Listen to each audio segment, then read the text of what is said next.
TNPSC group 4ல் Tamil வந்து 100 marks கேட்குறாங்க.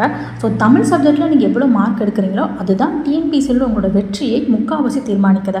அந்த தமிழில் ப்ரீவியஸ் இயரில் கேட்ட முக்கியமான கேள்வி தான் பார்க்க போகிறோம். இப்போ தான் படிக்க ஸ்டார்ட் பண்ணாலும் சரி, இல்லை ஆல்ரெடி படித்து ரிவிஷன் பண்ணிட்டு இருந்தாலும் சரி, இந்த வீடியோ உங்களுக்கு ரொம்ப யூஸ்ஃபுல்லாக இருக்கும். உங்களோட ஃப்ரெண்ட்ஸுக்கும் ஷேர் பண்ணுங்கள்.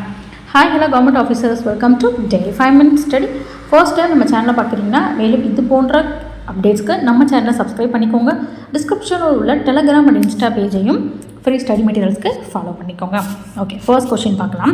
உடம்பிடை தோன்றிற்றொன்றை அறுத்ததன் உதிரம் ஊற்றி அடல் உரச்சுட்டு வேறோர் மருந்தினால் துயரம் தீர்வர். இந்த தொடரை கூறியவர் யார்? இது கூறியவர் கம்பர். பிள்ளைத்தமிழ் என்ற பெயரில் ஒரு தனி நூலினை செய்த முதல் ஆசிரியர் யார்? ஸோ பிள்ளைத்தமிழ்ங்கிறதுல தனி நூலினை செய்தவர் ஒட்டக்கூத்தர். திருமங்கை ஆழ்வார் சொல்லணியில் அமைத்து பாடிய நூல் எது? ஸோ சொல்லணியில் அமைத்து பாடிய நூல் வந்து திருவெழுக்கூற்றிருக்கை. வீரமாமுனிவர் இயற்றியுள்ள 5 இலக்கணங்களை கூறும் இலக்கண நூல் எது? தொன்னூல் விளக்கம்.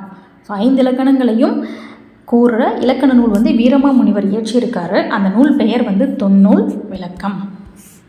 அடுத்ததான், எறும்பும் தன் கையில் என்சான் என பாடியவர் யார்? ஔவையார். இது வந்து நிறைய ப்ரீவியஸ் இயர் கொஸ்டினை கேட்டிருக்காங்க.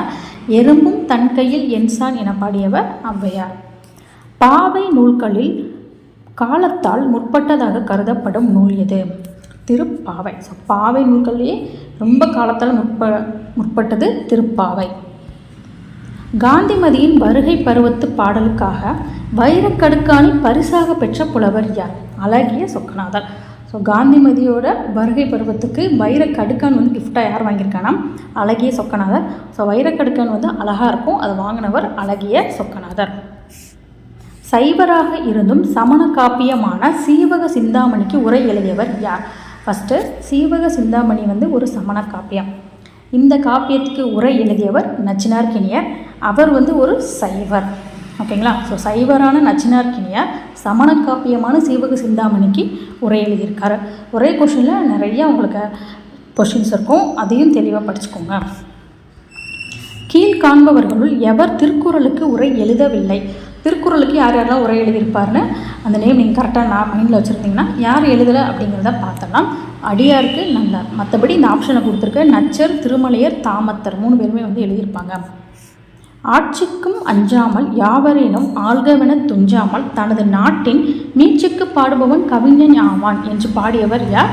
முடி அரசன். இன்றைக்கான 10 கொஷின்ஸ் கவர் பண்ணிட்டோம். ஸோ டெய்லி 10 கொஷின்ஸாக பார்த்தா தான் உங்களுக்கும் இன்ட்ரெஸ்டிங்காக இருக்கும். இந்த வீடியோவை உங்களை மாதிரியே ஹார்ட் ஒர்க் பண்ணி படிச்சுக்கிட்டு இருக்க உங்கள் ஃப்ரெண்ட்ஸ்க்கும் ஷேர் பண்ணுங்கள். மேலும் ரெகுலர் அப்டேட்ஸ்க்கு நம்ம சேனலை சப்ஸ்கிரைப் பண்ணிக்கோங்க.